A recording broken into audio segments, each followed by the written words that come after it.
Mummy, 7 वर्षीय वासु ने जोर से चिल्लाते हुए कमरे में आकर इधर उधर देखा।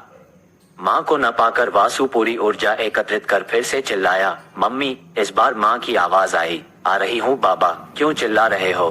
थोड़ी देर बाद माँ रसोई घर से बाहर आई और बोली, कहो क्या बात है, आज इतनी जल्दी खेल कर आ गए? मम्मी, आज हमारे खेल के मैदान में बहुत सारे काले काले लोग मिट्टी खोद रहे थे। उन्होंने हमें वहां से भगा दिया। पर क्यों?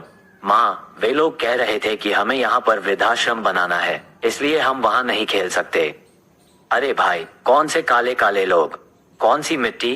कौन सा वृद्धाश्रम? पीछे से वासु के पापा की आवाज आई। पापा, आप ऑफिस से आ गए?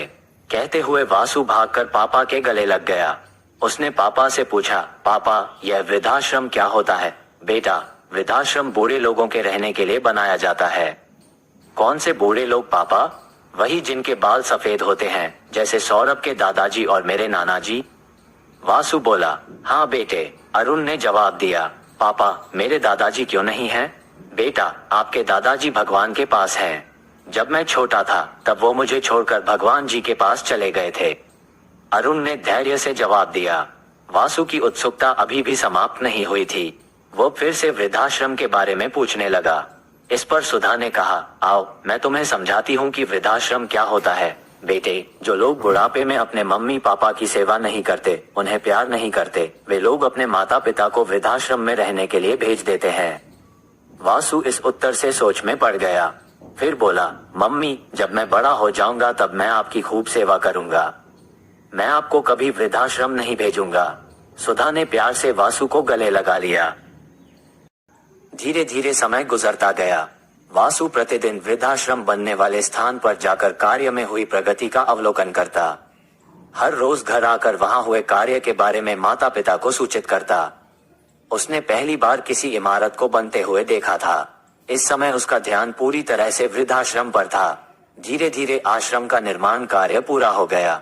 एक दिन वहां विख्यात शिक्षाविद उद्घाटन करने पहुंचे और उन्होंने जोरदार भाषण दिया। वृद्धाश्रम सभ्य समाज के नाम पर एक कलंक है। हमारी संस्कृति में प्रारंभ से ही बड़े बुजुर्गों का विशेष स्थान रहा है, परंतु आज पाश्चात्य सभ्यता के प्रभाव से हम अपनी जड़ों को काटते जा रहे हैं।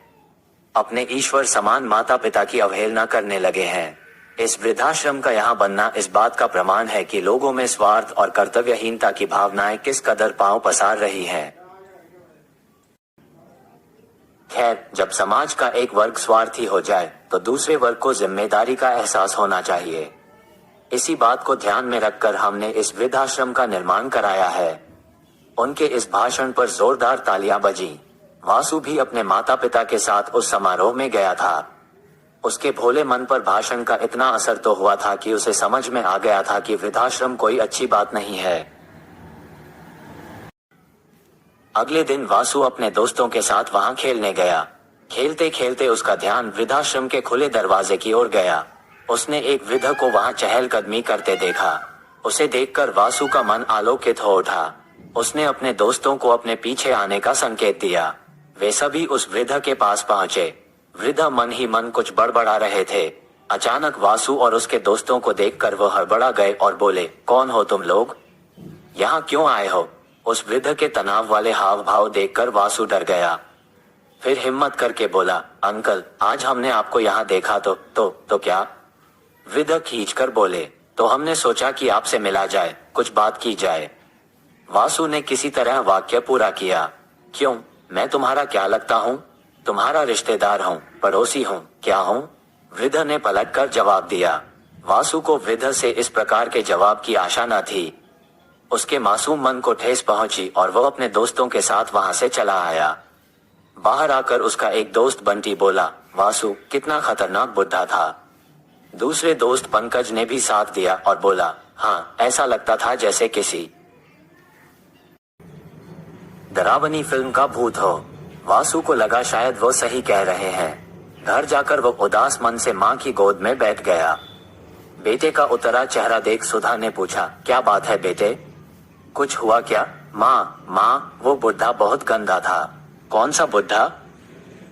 वही जो वृद्धाश्रम में रहने के लिए आया है। वासु ने सुधा को शुरू से अंत तक की सारी कहानी बता दी। पूरी बात सुनने के बाद सुधा कुछ देर विचारमग्न रही और फिर वासु का ध्यान बटाने की कोशिश करने लगी। शाम को अरुण के घर आने पर सुधा ने उसे वासु की मनोस्थिति के बारे में बताया।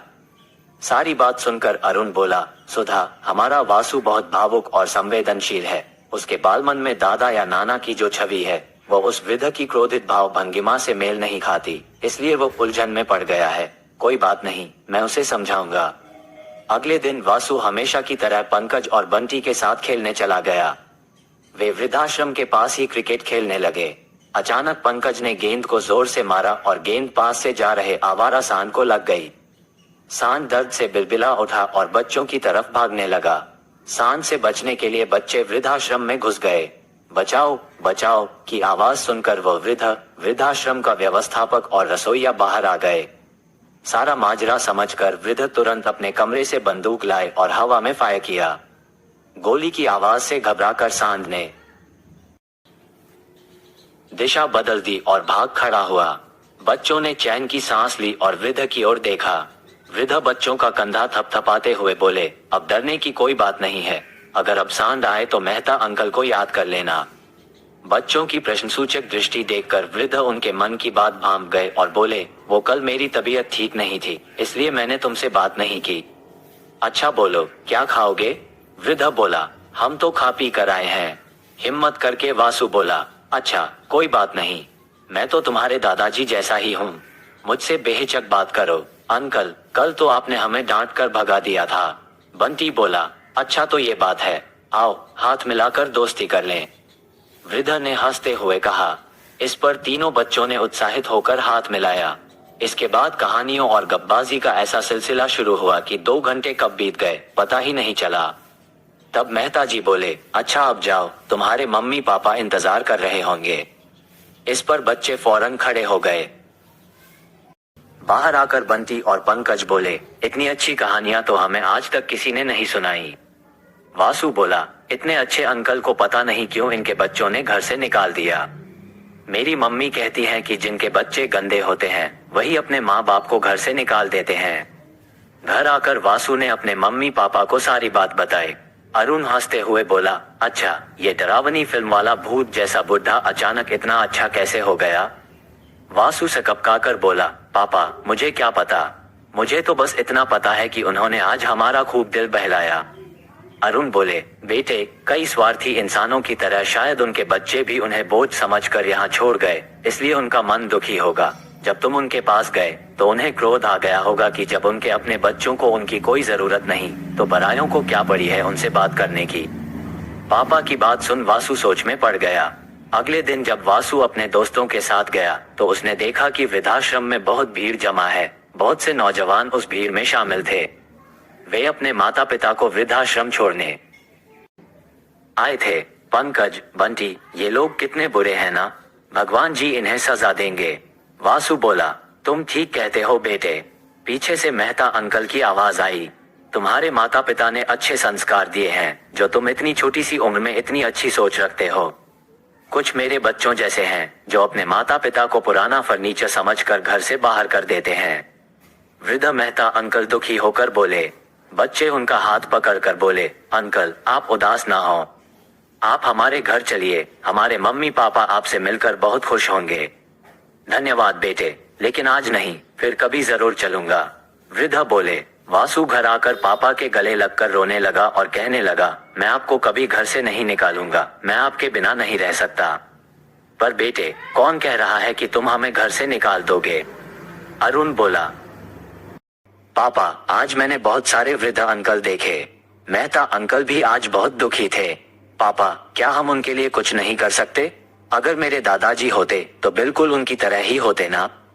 वासु ने मन की बात बताए। अरुण को अपने बेटे पर बहुत गर्व हुआ। बेटे, मैं कल ही तुम्हारे साथ उनके पास चलूंगा, मुझे तुम पर नाज है। अगले दिन सुधा और अरुण वासु को लेकर वृद्धाश्रम गए। मेहता अंकल से बात करने पर पता चला कि वे सेना में थे। रिटायर होने के बाद बच्चों के दुर्व्यवहार के कारण उन्हें घर छोड़ना पड़ा। मेहता अंकल ने वासु की तारीफ की और कहा, आप लोग भाग्यशाली हैं कि आपकी वासु जैसी औलाद है। अरुण ने कहा, आपसे मिलने के बाद पता चला कि घर में बुजुर्गों का होना कितना आवश्यक है। आपसे प्रार्थना है कि वासु को अपने आशीर्वाद से वंचित न रखें। वासु आप में अपने दादाजी की छवि देखता है। थोड़े ही समय में आपसे हिल मिल गया है। वासु तो यहाँ रोज आया ही करेगा। हम भी आपसे मिलने का मोह छोड़ नहीं पाएंगे। मेहता अंकल को विश्वास नहीं हो रहा था कि दुनिया में अब भी अच्छे लोग बसते हैं। वो सिर्फ इतना ही कह पाए, मैं भी तुमसे और वासु से मिलने का मोह छोड़ नहीं पाऊंगा। जब भी तुम्हें मेरी जरूरत होगी मुझे अपने पास खड़ा पाओगे। इतना कहकर वो अरुण के गले लग गए। इसके बाद उन्होंने वासु को गोद में उठाया और बोले, जलपरी की कहानी सुनोगे? सुनूंगा अंकल, वासु ने उत्साह से कहा। अंकल नहीं बेटा, दादाजी कहो, मेहता अंकल बोले। ये सुनते ही वासु की आंखों में चमक आ गई। उसने अपनी बाहें मेहता अंकल के गले में डाली और पास खड़ी सुधा से कहा, मम्मी अब मेरे भी दादाजी हैं। हाँ बेटे, कहकर खुशी के मारे सुधा का मन भर आया। अरुण और सुधा इस नए रिश्ते की खुशबू को मन में संजोए दादा और पोते के अद्भुत मिलन को भाव विभोर हो देखते रहे।